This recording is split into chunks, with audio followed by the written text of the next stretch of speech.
Hello and welcome to a brand new episode of the Waku Diaspora Broadcasting Network, the community-based ecosystem platform to highlight and recognize the successes and the accomplishments of the Indian diaspora spread across the globe. I'm your host Megha Sharma, and today I bring you three such eminent personalities of Indian origin who are doing some fantastic work in their respective arenas. Now first up is Shivaz Roy, the CEO of DU Digital Global. He has worked relentlessly to cater to the migration and business needs of executives. Here's his story.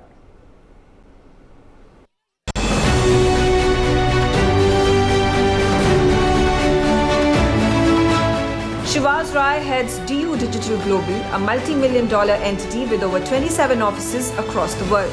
He has made it his mission to help Indians emigrate and join the ranks of internationally mobile entrepreneurs. Shivaz emigrated to Canada in the 90s as a teenager. After graduating from the University of Chicago, one of the top 10 universities in the world, he began his financial career on Wall Street before moving on to other global financial capitals like Singapore and Dubai.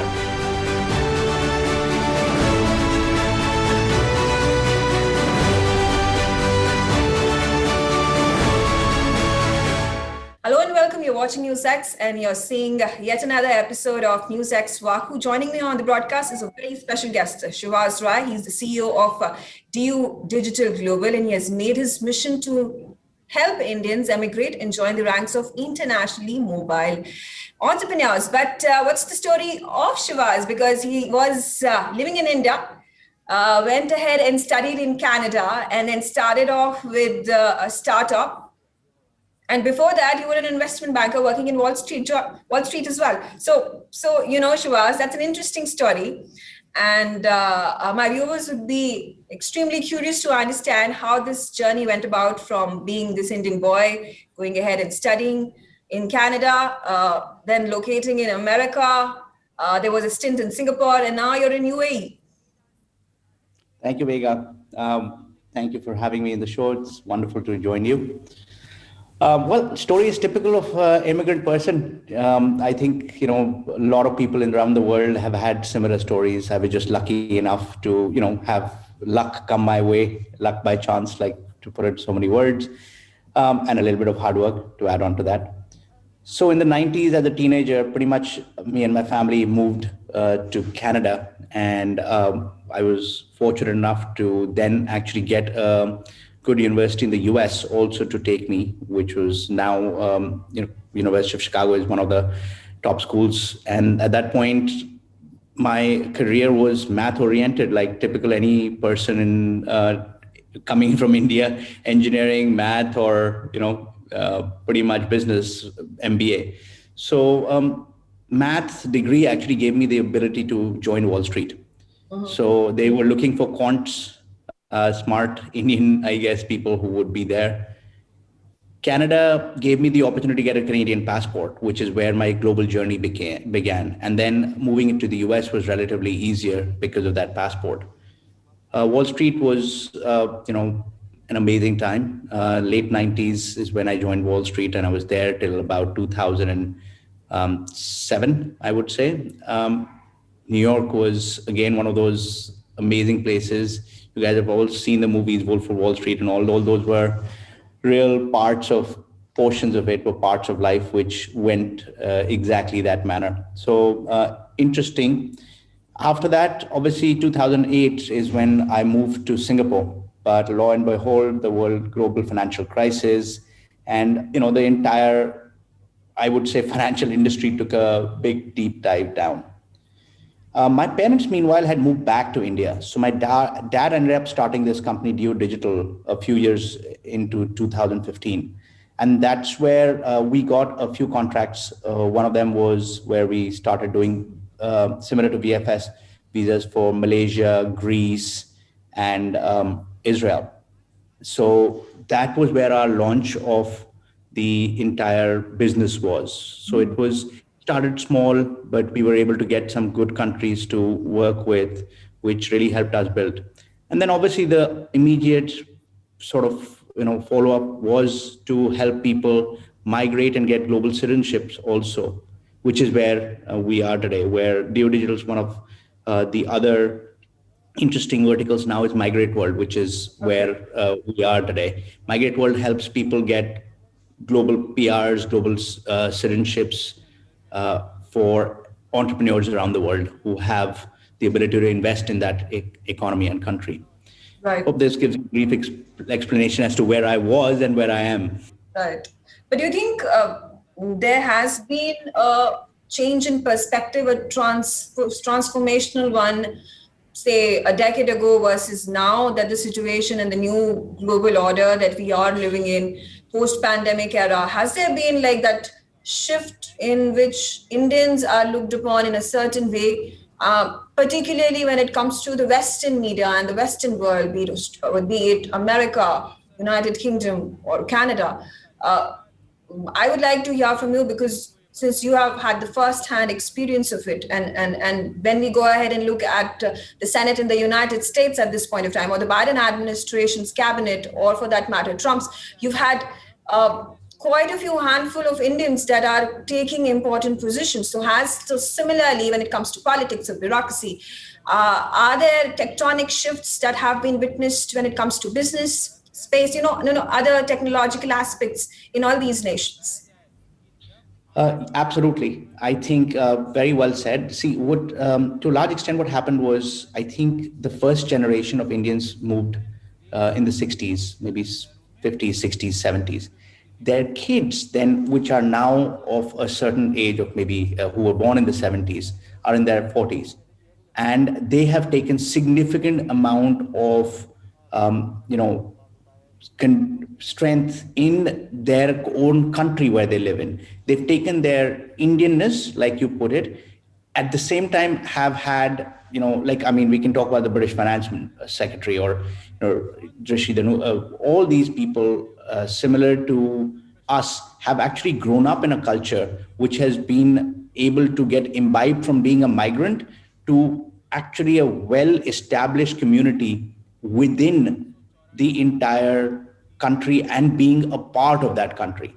Now, what that means also, which translates into, as you go into second or third generation, these people are a part of that entire culture, and that culture has also intermixed with them and come out with a more international multicultural culture. The second and the more important thing which is also happening is previously Indians used to mostly move as migrants.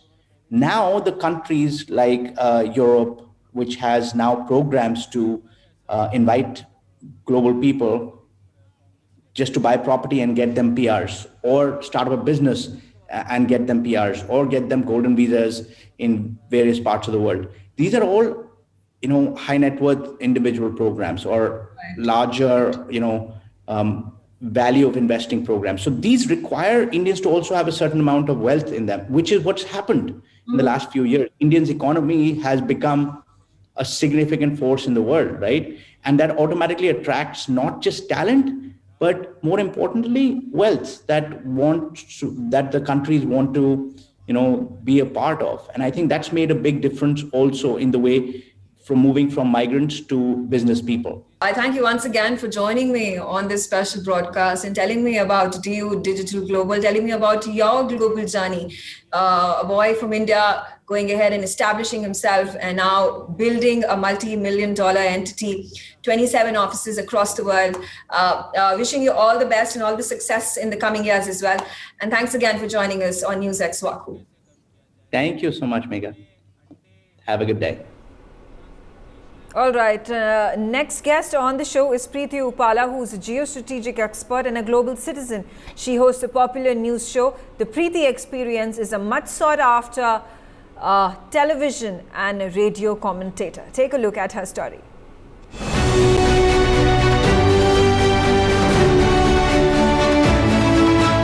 Preeti Upala is a former investment banker turned thought leader and media entrepreneur based in Hollywood, California. She's advisor to many private technology companies as well as a member of the Young Presidents Organization in various travel, technology and innovation councils. She works as a geopolitical expert and an award-winning international columnist.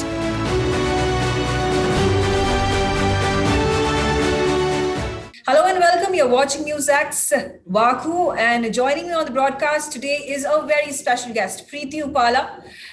Currently, she wears the hat of a geopolitical expert. She has come out on various international and national news channels, CNN being the topmost. She's a speaker at the WEF. She's the editor-in-chief of The Observer at this point of time, but she wears several other hats because she's truly a global citizen. She was a former investment banker turned Hollywood actor, TV producer, and entrepreneur. She has been crowned several beauty queen titles in the past, and she's multilingual. She's lived in about 60 countries, worked in about 60 countries. And I think as a kid, you've lived across six different continents. Preeti, welcome on the show. It's truly an honor to host you on our platform, which is Vaku, which is bringing about a voice for the Indian community, Indian diaspora, and you are definitely amongst those who are truly capable of representing this particular community. Well, namaste, Megha, and thank you for having me on your wonderful show. Thank you, NewsX, and thank you, Vaku. It's such a pleasure and an honor to be a part of this amazing platform. Thank you so much. My first question to you, Preeti, you have such a diverse background, both when it comes to your professional life as well as personal life. And I would first of all initially like to delve into the fact that how did an investment banker decide to get into the business of beauty, going ahead and winning so many titles, and then shifting base to Hollywood, which is what we witness as a common thing for beauty pageant winners to shift to Hollywood and Bollywood and TV programming, etc. But then making another shift and getting into the political, geopolitical expertise side, and now holding your own show, the Preeti Effect, if I'm not wrong, and also being the editor-in-chief of a global online magazine. Yes, Megha, it's been quite a journey. None of this was planned, as I think the best things in life are never planned, because when you make plans, I think God laughs, and then life happens. For me, I was in Sydney, Australia. I was working in corporate Australia as an investment banker, and after that as a management consultant, and I was not happy or fulfilled. I knew it wasn't my dharma in life, and I sort of had a kind of a midlife crisis at a very young age. And very quickly, I realized that I meant to be on the global stage, sharing my gifts, expressing myself, and doing something artistic and creative. And I think Hollywood was just such a natural answer that came up. And I have no sooner had I made that decision in my heart, I won a scholarship to study in New York. And when that came through, I realized that my life was about to change, and I had to take that plunge and get that one-way ticket from Sydney to the US, and I never looked back. The beauty stuff, the titles and modeling and all these things, never had any interest as a child, but I had somebody approach me once, a lady who ran a pageant, and she just said, "You are such a great role model for young girls, and I think you have the whole package, and why don't you compete just so girls can learn how to speak like you and walk like you, and you do charitable things, blah, blah, blah." So I thought, well, it's a good platform, so I did it. And then several more happened, and I was pretty detached with all of it. For me, it's just another platform to do my life's work. I just looked at it as just another avenue. And then it's been interesting, I think, I'm still very much involved in Hollywood, and that's exciting. But I think to move from Hollywood into politics and media is quite a shift. I think that's a shift that probably not a lot of actors or people in the entertainment make. In fact, sometimes I think they should just stick to acting. They should stick to what they know best. I think in my case, I have a background as well in these other political areas, and having traveled to so many countries and living all around the world in different cultures, I think it teaches you about different places and people and mindsets and ideologies and all of that. So that served me very well. But it's been a very, very exciting journey, and I think my whole story is just about to start. Leaving the last words with you before I end up this chat with you is in you being a global citizen, you've lived in the United States for such a long time now. That's your base at this point of time. Australia being your home back when you were with your family, you were a child, and your memories from that. What's the message that you would like to give to the Indian diaspora to go ahead and allow themselves to converge into this organized community that could be the strong point, especially when it comes to the Indian community that are living all across the globe?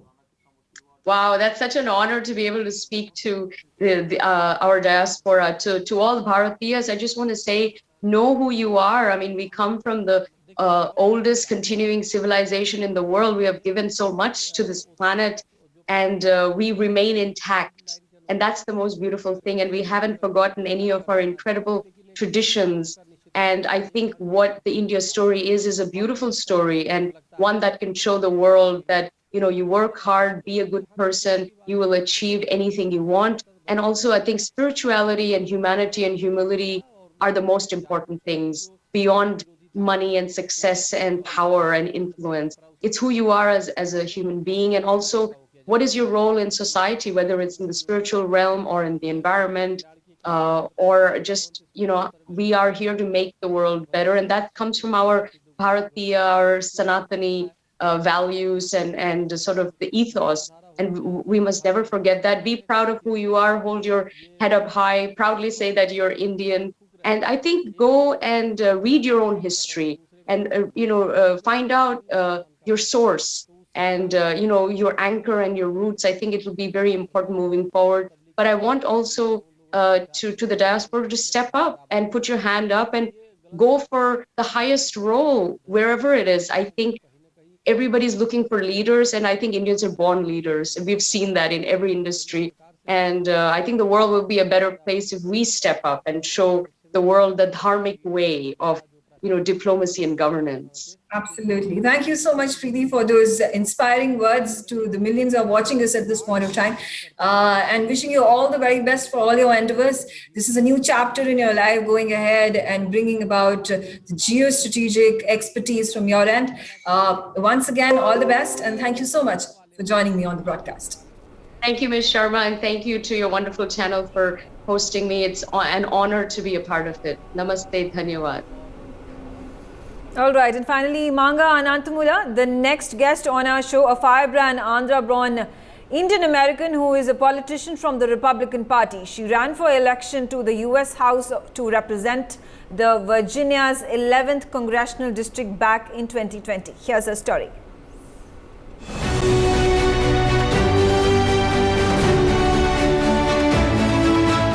Manga Anantamula is an Andhra-born Indian American who ran for the US House of Representatives from Republican Party for 11th Congressional District of Virginia back in 2020. Manga has also worked as a federal government contractor in defense acquisitions program management.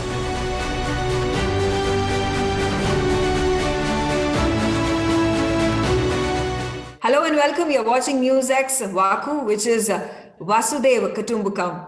The entire world is one big family, and India stands at the hinge point where the entire world is looking at India, our country, and that's exactly why this show is of such importance, that we bring about persons of eminence, persons of Indian origin, the Indian diaspora that is making India proud every single step of the way that they go and live in several parts of the continents. Joining me, one such very special individual who has made a mark for herself in a foreign state, in a foreign country, not just as a woman, but also as a politician, and a strong one at that. Joining me on the broadcast at this point of time is Manga Anantamula. She's a Republican. She had fought the elections representatives back in 2020 from Virginia. She's going to be going ahead and taking stride ahead and fighting another struggle. There come 22 elections as well. But Manga, welcome on the show. It's great to have you. And I want to understand from you a lot of things with regards to the journey that you have taken from Andhra Pradesh many decades ago, and now in Virginia, and holding such a prestigious, important, crucial position in the Republican Party. Oh, thanks for having me on your show, Megha, and also thanks NewsX for having me on your show. It is always a pleasure being on your show. Yeah, I have had a very interesting journey. Born in Andhra Pradesh in a small town called Vijayawada, and then grew up in Chennai and traveled all around India. And I have got married back in India and have with a small baby. We traveled to United States with a dream. My husband wanted to have his PhD, and I wanted to have my own career and my own dream for my future. And here we are, and we had to go through a lot of struggles, and it wasn't easy coming from a very wealthy, comfortable family back in India and coming here as students and not being in obscure poverty or below poverty. He wasn't easy, but then it's always our dream as our goal to be successful and to be proud Indians that always worked hard, and our heritage and our culture that always taught. Yes, that's what makes us successful, a hard work, and that's what comes with our, I think, Indian gene. So we are proud of what we have become of. Yeah, absolutely. I think the Indians are extremely enterprising, and that's why they're going ahead and running and taking stride of every single top position that there is when it comes to the IT sector, when it comes to the social media milieu, or when it comes to the Biden administration, which has quite a few of those Indian Americans that are being at this point of time taking position. We witnessed and saw that the Trump administration itself had a number of Indian Americans and Indian American women. And that's what the focus I want to draw to Manga at this point of time. Being a woman, it must have been doubly challenging for you to make your mark. I want to understand your journey. Oh, it's always challenging for a woman to come into politics. And my journey as an activist, Hindu activist, wasn't an easy journey either. I accidentally became a Hindu activist and started following what was happening, what happened back in Kashmir, the genocide. And then I realized that there are several parts of the world that's facing this genocide. So I've become a civil rights activist and equal rights activist and equal education activist. And my past 7 years has been only been fighting for other people's rights and our dignity as humans. And I think we all deserve to be respected for what we are, regardless of where you come from and what your ethnic background is. So it has never been an easy journey for me. And even my campaign hasn't been as pleasant or easy as it should be at being a woman. I think I was more embraced readily by the Republican Party for who I am and the strong personality. I think in our Indian culture, we still do not accept strong women personalities that we need to just simply come out of the shell. I want to be a role model for the next generation of women to come. If women can excel in other professions, why not in political making politics as a career of worthwhile fight for our own representation? You make a strong point. And Manga, I just want to understand from you, why politics? You could have picked any profession. What drew you to this particular profession? Why not politics is my question. If women can go to space, if women can be part of Mars mission projects, why not women and our Hindu women be part of politics? I mean, that's always a question that I get thrown at. Why politics? Why not politics? Women can represent us and our values better than what men can do. I think that's what the world needs right now, and especially post-pandemic. Definitely, it's the women's turn to show people we have all been hurt with children staying home and with the lockups and everything, and it's our time to go back and fix the issues that we have, the global issues, the national issues that we have. I think we can give a more personal touch to improve the world economy and the world order too. Manga, you're doing a fantastic job. I wish you all the very best for all your future endeavors. There is going to be the big 2022 election for the House of Representatives. You are representing Virginia District 11, and all the best to that. And you're going ahead and taking the mantle of the Indian Americans and Indian American women to go ahead and spread the message of India, spread the message of the Indians to the entire world, to the Americans, and that's the light that needs to be showcased and shown to the entire world about India and about Indians. I thank you once again for joining me on this very special broadcast. Thank you. It was my honor to bring my message to people, and let's take people together with us in this journey. Okay. Thank you, Manga. Thank you.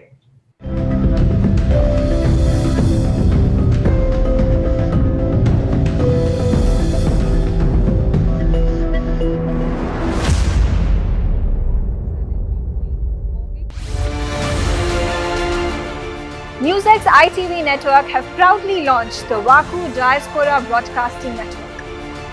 WAKU DBN will be India's first mainstream platform dedicated to the diaspora community. Help support us, become WAKU patrons at memboro.com/WAKU. You will get the first access to our interviews, make recommendations, merchandise access, ask questions, and get a shout out of thanks on our TV shows.